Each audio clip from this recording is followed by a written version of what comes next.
What about sources from the musical activities of women at that time? Yeah, excellent. I think before getting into that more specifically, I just want to set the stage a tiny bit in general. Of course, we can't know about what any singing was like, or any music, what any melody was like before the advent of music notation. And we really don't have much in the Western tradition before maybe the 9th or maybe the 10th century. We don't have any way of recording melodies before that, and not because people couldn't figure that out, but they just didn't need to. We're talking about a culture in which music was transmitted orally. You learned by ear, you had it by heart.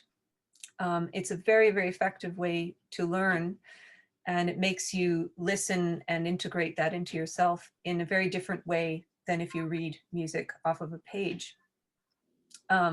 And I know that I'm thinking of things I've learned by ear in my life, and I recall them, of course, much better than things I've just learned off of notation. So, you know, literacy is a terrible thing.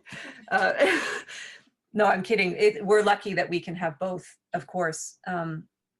But something was happening in this Carolingian period. So actually where the Frankish Empire, which came to cover quite a lot of what is now modern day France, even up into the Low Countries, Switzerland, and Germany, and northern Italy. This was this area of this empire. And a figure like Charlemagne, Charles the Great, I think, wasn't he crowned on Christmas Day in the year 799? He really wanted to create a kind of a new Rome. He wanted to create an empire where things got more organized. He wanted things written in Latin because most things, including correspondence, were written in Latin.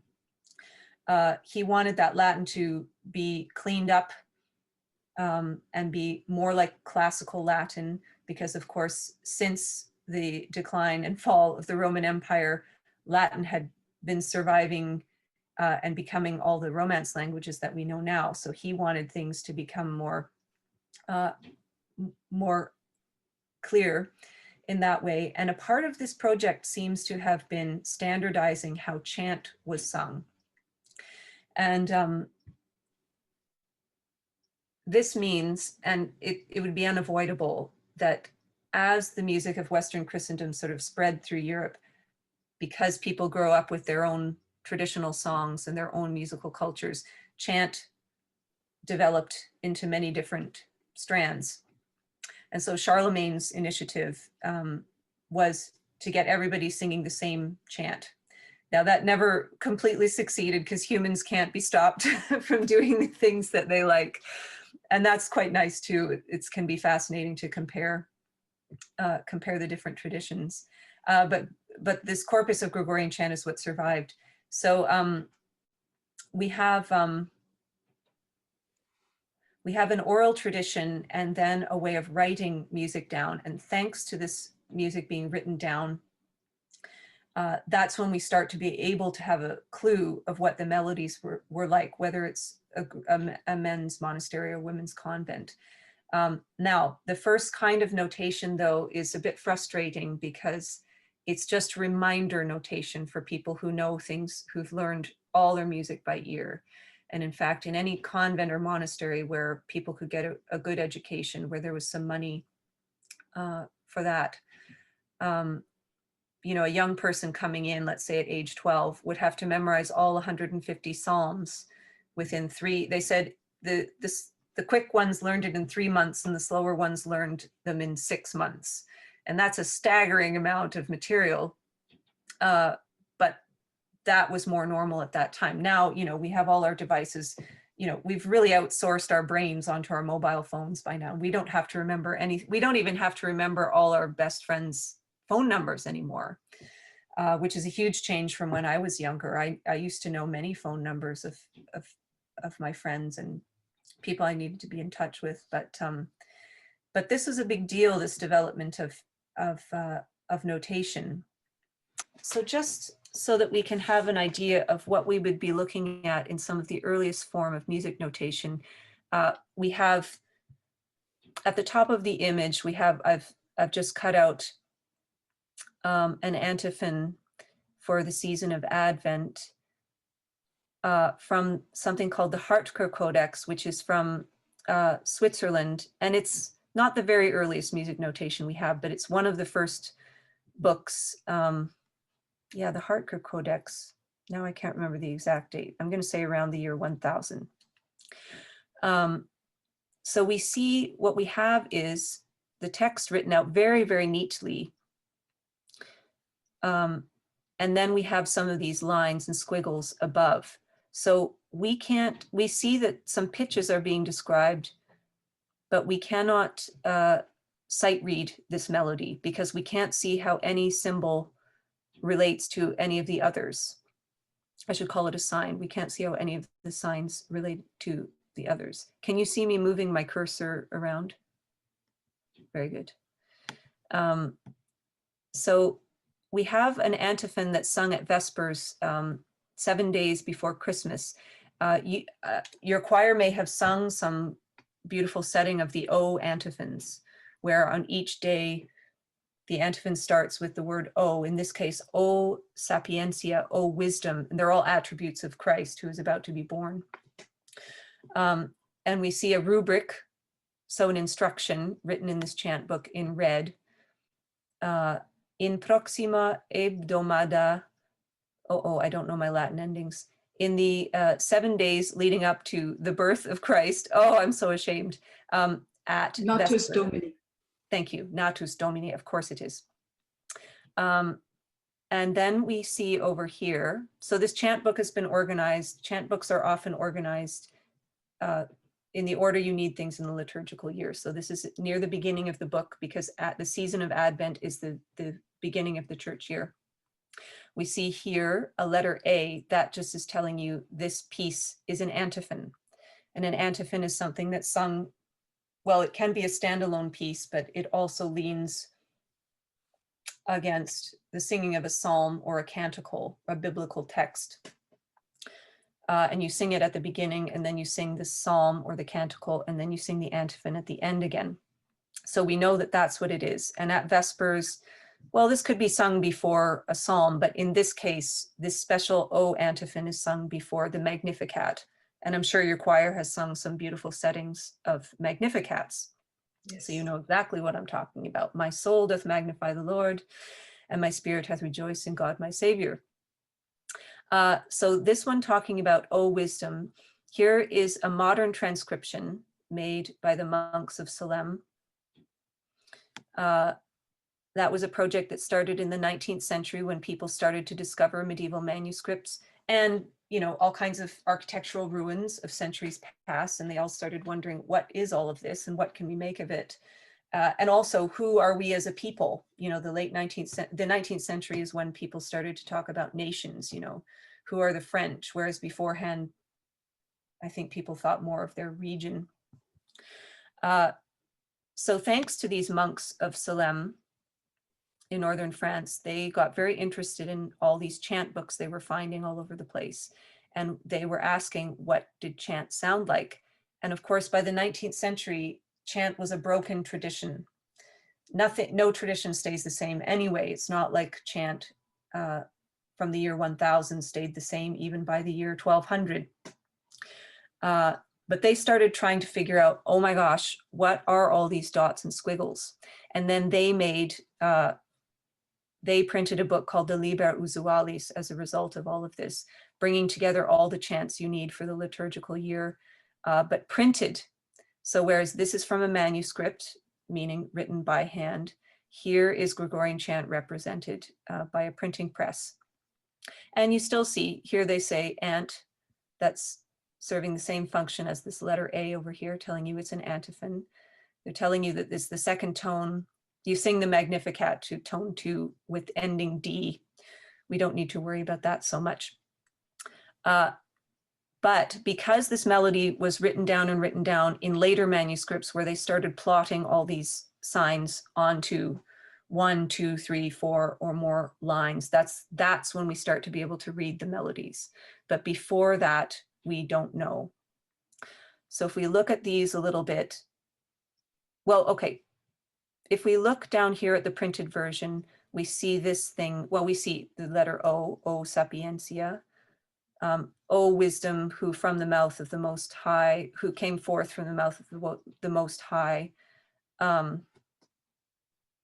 encompassing, touching everything from one end of the other of creation, presumably, mightily and sweetly ordering all things, come to teach us the way of prudence. And then this means the end of this, they're telling you how the end of the psalm tone should sound. And these letters, which you may have seen in music now and again, stands for seculorum amen. It's the end of the Gloria Patri. In seculorum, seculo seculorum, amen. So it tells you seculorum, amen.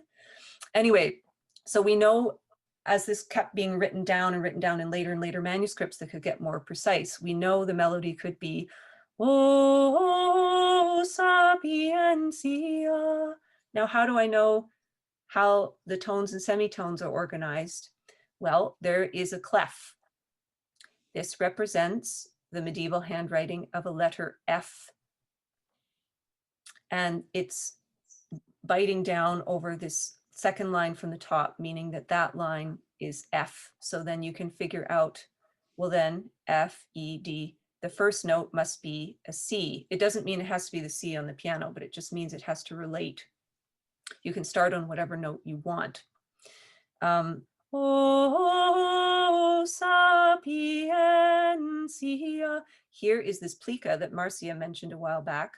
When they draw a note that looks a little smaller, it's thought that people like to close and sing on the N sound, which we're maybe not supposed to do very often nowadays in our singing. Maybe nowadays we should sing sapientia and just tuck the N in at the last second. But here it seems they liked sapientia.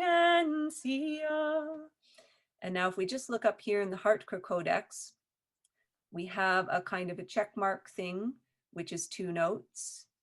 And then we have a squiggly thing and a dot that represents the next 2 notes. And there's a letter T floating above it. That means trahere, drag it out a bit. So it's some kind of rhythmic information. But again, we really don't know why they say that or what it means. They may want you to sing the word O with a bit more gravitas. Oh, sapientia, but we'll just never know. This upside down cup is the next 2 notes, higher to lower, 1 single note. Here's the plica, so we have a sort of a rod with a little loop on the end, and that shows you close to the N. Oh, sapien, 2 notes, C, A. And then there's a letter E, and that's telling you equaliter or equalness, meaning whatever note you just sang, the next note is the same note. Anyway, and then we have mostly single notes, 2 notes going up, 2 notes going up. Here's 3 notes and 3 notes.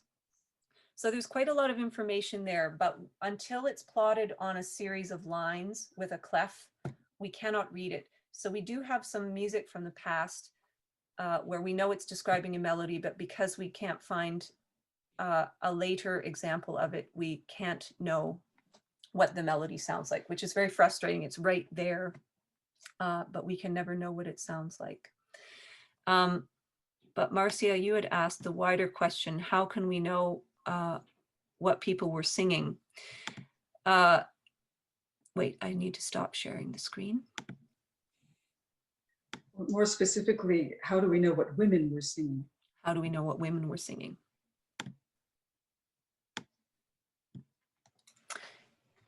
Yes, how do we know what women were singing?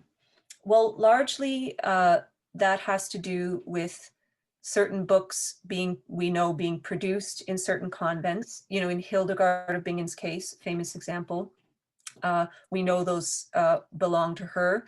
partly because she writes in certain visions. And then I saw a vision of a supernatural being singing this text. So we can be, pretty darn sure. And also we can sometimes know because these pieces are what's called unicum, meaning they don't exist in any other manuscript we've ever found. So the evidence is pretty strong that it comes from that one place. So fortunately, there are quite a few convents. We have lots of evidence from all over Europe. There's a source from 13th century Italy. I think the manuscripts always have weird names. I think it's called Bologna Q11, that has some standard Gregorian chant that most people would have been singing, settings of the text for the Mass, for example, but that have some pieces that don't appear anywhere else.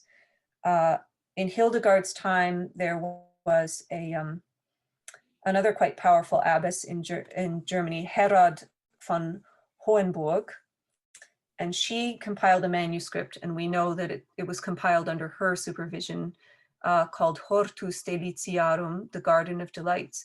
That was a bit of a compendium of different kinds of knowledge at the time, but in that book are a few music pieces and a few texts that look like they were going to receive the lines and the notes that didn't receive them. But there we also have some special pieces that don't appear anywhere else. And we can be pretty confident that those belong to, whether Herod von Hohenburg herself as the abbess composed the pieces, maybe not, maybe somebody else. Or even the idea of Hildegard composing her pieces, I think that's a bit tricky. She may have composed all the texts, that seems likely, but the music may reflect the way her nuns sang. It may reflect some other person in her convent who was the composer. It's very hard to say. Her style was very different from standard Gregorian chant. So it suggests that somebody at her convent was actually producing that music, whether it was her or one of her nuns. I totally agree. I think, yeah, there's no doubt about it that her melodies do things that sort of more regular types of Gregorian chant don't do. She uses all these modes. She likes to use the mode on D, and she also likes to use the mode starting on E a lot, where you start on E and wander around. So that means the first step in the scale is a semitone, which for us is fairly unusual. Do, E, F, G, A, B, A, G, F, E. Makes for a lot of drama at the end, though. You get those Yes. Sounds very, very serious. And it's true. I think there are some other convent traditions that show, like was happening all over the place, that some places had a sort of a house style for sure. And then the other part of that, I think, Marcia, is that because Hildegard was generating these texts herself, new music had to be written for them. Good point, yes. There are so many standardized texts for the liturgy, and we have many, like, countless liturgical books from the Middle Ages showing all these texts organized for worship and what is sung on which day and which text belongs, which prayer belongs. Whose feast day was it yesterday? Saint Leo the Great. You know, there's certain prayers and certain chants you sing for Saint Leo the Great, and showing all these things. But yeah, Hildegard's sort of supervising or co-creating some very special things of her own. And of course, we know she wrote this liturgical drama called the Ordo Virtutum. That's certainly her own creation, again, very, very specifically, that tells the story of these virtues in heaven, which are all kind of attributes of an ideal Christian, but an ideal nun, I think particularly. They all have names like knowledge of God, heavenly love, charity, chastity, and their queen is humility, which is very interesting. And I think, you know, Hildegard recognized that yeah, any leader should have that humility. There's not a lot of evidence that Hildegard herself was humble in every way we might expect. She was no wallflower.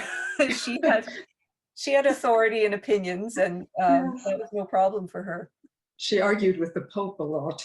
Yeah, she so in her drama it shows these heavenly virtues, and then a human soul comes into their midst and says, oh, I want to be with you, and they say, oh yes, please join us. But then the devil appears, who doesn't get to sing, as many of you will know. He only speaks in Latin, and he lures the soul away, and she goes off in the world. We don't see the lured part of her temptation and corruption, and the virtues remain in view and sing a lament over this lost sheep. And then the soul comes back, and the stage direction is that she has a robe, a dirty robe, and she comes back and says, I've done wrong, and will you please take me back? And of course they vanquish the devil, and the virtue Victoria, you know, she kind of casts him down, and the anima, the human soul, joins the virtues. And so that's very, very particularly her. So there can be some things we figure out about authorship. Not everything we can be sure of, because not everything has survived where we could compare what was circulating and what was done here and there. But some texts, let me find.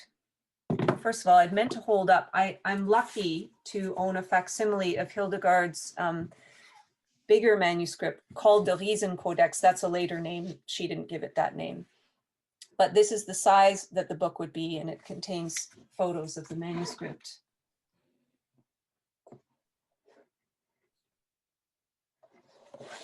I'll just open at random. So we get an idea of the size of the book.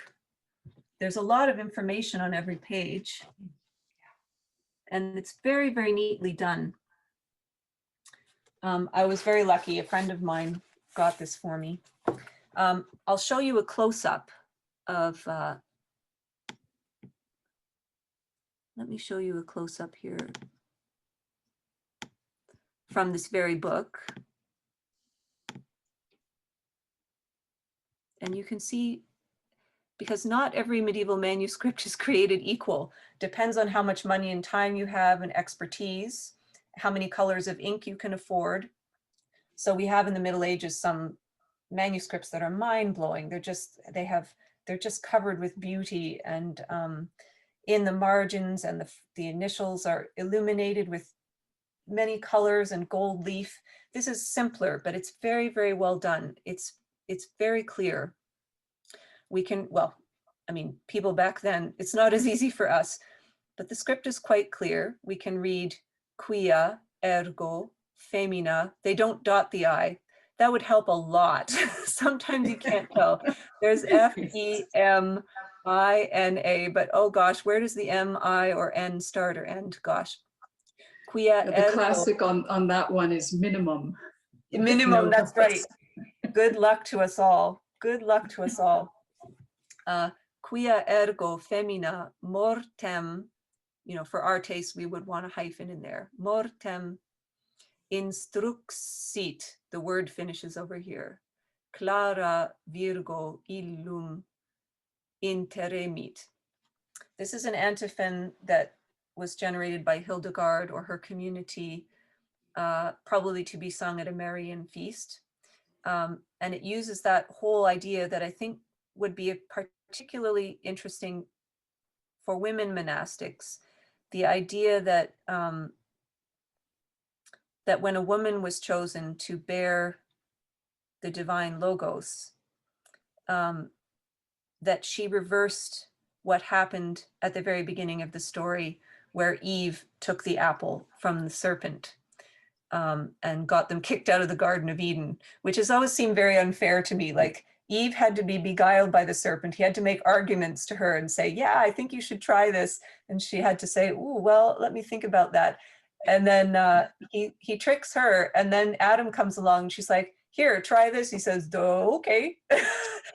So, you know, at least Eve needed a bit of convincing. But anyway, poor Eve. But it's that whole conceit of Ave, Ava turns into Ave, which is what Gabriel says, Ave Maria, when he appears to tell her the great news that she's going to bear the child, bear a supernatural child. This sounds quite frightening. But this antiphon has a beautiful text. Because a woman prepared death, an illustrious virgin now subdues it, and thus the highest blessing is found in female form rather than in any other creature, for God is made human in a lovely and blessed virgin. So of course, any nun would be aware she's a woman and that a lot of things were blamed on Eve taking this apple. And I think you see some very, very special texts which are, grappling with this a little bit, or viewing it in a certain way. And of course, Mary must have been like a superhero to any woman monastic in the Middle Ages. Yes. Representing them and being, being a figure they could look up to, especially in their image, and indeed any female saint, I think would have been the same. I'll just quickly say, because now we're accruing information. We can read this music. This, as neatly written as it is, it looks a little bit more wild, doesn't it, than the Codex. But we have a clef over here. This is the letter C. So we know that this top line here represents C. And if we count down C, B, A, G, and we come to this red line F. So this is a nice manuscript where often either C or F are drawn in a different color, which is really easy for the eyes. And we notice that it's C and F, isn't it, where the next step underneath is a semitone.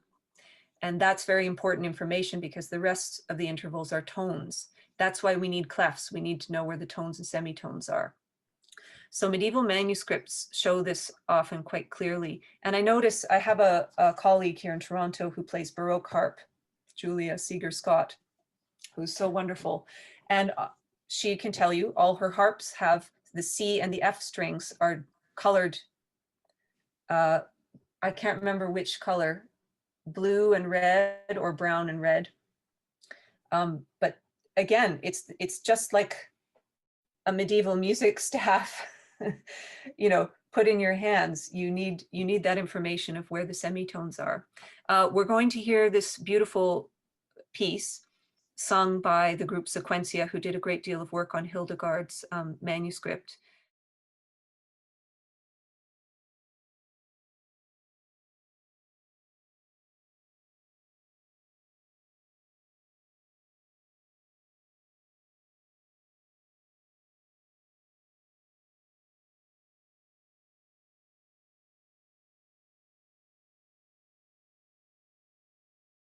Have some beautiful recordings just to get an idea of some of the music that was being made in convents. And one belongs to a manuscript that I mentioned a little while ago, a rough contemporary of Hildegard's, Herod von Hohenburg. And this is a two-part piece. This is a two-part piece in a certain style they called discantus, where a second voice was written that kind of goes in a mirror image to the first voice. So you'll hear one voice will go, Solorituro casus necius. And the other voice that goes with it starts a fifth above and keeps mirroring that. Solorituro casus necius. It's a very particular style of the High Middle Ages that they liked very, very much. And this manuscript, unfortunately, fell victim to a fire wherever it was being housed in the 19th century. But fortunately, a musicologist had been studying it and copying lots of parts of it out and tried to copy this piece out, but he didn't know much about how the notation worked. So his writing of it is very bad, and we can't be quite sure of what every note should sound like. But still, it's amazing that we have this piece. It's for the season of Epiphany, reflecting on the mystery of the birth of Christ into the world.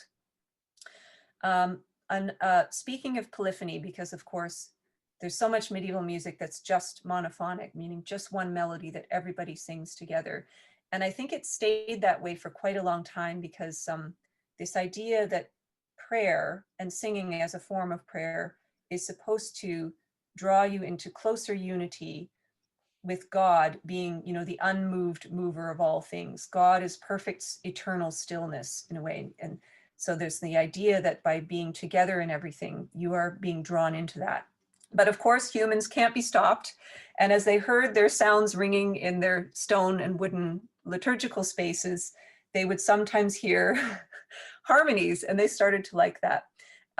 So we've got a very rich source from the 14th century, from the Royal Abbey of Las Huelgas in Burgos in the north of Spain. It's a 4-part piece, which is based on a slower moving voice that you'll hear at the beginning with just one of the parts, and then they build it up and add more of the voices in with some instruments as well. And you'll see the text is a little bit of a curious text. And I didn't want to leave this discussion without talking. We're hearing some beautiful recordings with basically Western classically trained singers, and I think that's all absolutely wonderful. But I do think, especially with women's voices, I think men's singing voices are more in the range of where they speak. But what women's singing voices were like in the Middle Ages, I think there must have been a wide variety. There may have been people who sounded like me, and there may have been people who sound like a woman standing in the island of Sicily, you know, 500 years ago, using a maybe something more akin to what we know from Balkan women singing, and lots of other kinds of vocal production. So I have a 14th century piece that may be also from a woman's point of view, again in this kind of 2-part discantus, where the voices are doing some crisscrossing and mirror imaging, sung with a more open vocal technique, especially the woman, I think, who's singing the lower voice. I think she's much less classically trained. And the other woman is Patrizia Bovi, who's had a group, a wonderful early music group called Micrologus for many years. And she's been experimenting with that too, I think. She doesn't sound fully classical. So I think that's a really wonderful chance to think, oh yeah, but you know, we have a lot of beauty in our way of singing. I have nothing against it, but there may have been a whole lot of other kinds of vocal colors and sounds that people liked very much. And one final recording that's representing a much later kind of monasticism, the Bingen nuns. So of course, as the Middle Ages progressed, the idea of monasticism shifted from being secluded off somewhere and your main job was to pray for everybody and to live a life of contemplation. And monastics started to move into urban centers. And that's where you have the Dominicans and the Franciscans saying preaching is very important. And we have great song traditions connected to that too. But we have this little tiny manuscript. It's probably only about this big, that belonged to a Bingen nun, so living in Cologne. She's known to us as Anna von Köln. Around the year 1500, it's a tiny little book that looks dirty on the outside, so someone used it a lot, could carry it in their pocket, full of songs that are not just in Latin, but in the local Cologne dialect of the time. And we're going to hear a recording, maybe one of the earliest witnesses to a melody we all know very well, in Dulci Jubilo, in a two-part setting, with some instruments that Anna von Köln would have known. I think there's recorder and harp and hammered dulcimer that seemed to be popular in the 15th century. So you hear a melody, but it's with a bit of a twist. It's in Dulci Jubilo, as you won't quite have heard it before. But it shows you that song is older than maybe we thought, oh, that's from the 17th century, you know, some good German Lutheran wrote that tune. So women were really, they were really everywhere and contributing. There's so many other women's sources. There's Bridget of Sweden in the 14th century. Her antiphons sound quite Hildegardian in some ways. again, special texts and special music going together. I want to show you though, because we all are part of singing groups, there's something we must look at. If I can just find it. This is from an English abbey in the south of England. And it's so, so rare to have this in the Middle Ages. So here's a bit of music with no text. So first we notice, well, okay.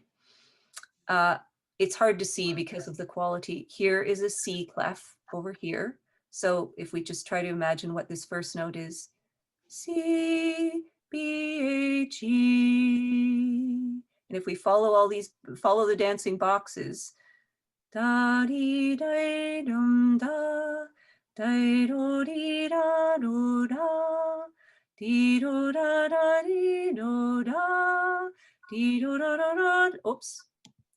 Da, do, da, da, do, da, do, da, do, da, do, dee, do, do, da, do, da, do, dee, do, da, do, da, do, da, do. We even have a fermata, the end. Well, it reminds me an awful lot of a vocal warm-up.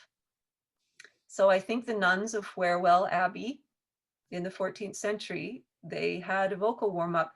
Not that most monastics needed vocal warm-ups, because some of them probably sang for hours a day, between 4 and 8 hours a day. So they were already warmed up at all times. But I think it's very rare to find something like this, because this would easily be, we can easily recall the vocal warm-ups we do at choir rehearsals. It's kind of a miracle this got written down, but here we have vocal warm-ups for nuns. Let's use that for Renaissance singers. There you go. I don't know what text you should use. Like maybe they would think in terms of solemnization. Do, re, mi, do, mi. I'm not very good at that. Anyway, there it is. There it is, some medieval choir warm-ups. I'm sure there's so much more that I would want to say to you. But we've covered a lot of ground, and I hope you enjoy the recordings. I think we'll never know anything we do with medieval music. We can never know if it's like it was, but it's truly an enormous gift in my life that I get to think about this music. I get to try to breathe life into a song that was sung hundreds of years ago and connect with that human. For me, it's that human connection, and that's what our music is for too. It's for all of us to share together, and I think it's so important. Even now, even I feel a little emotional now thinking about how we can't sing together and how hard that's been because of how vital song is in our lives.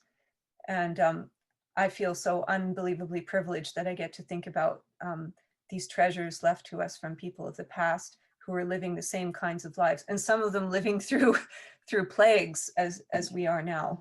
And to me, that's just been such a profound part of my life. And I'm very, very grateful to you all for being able to come here and share some of my interests in that with you.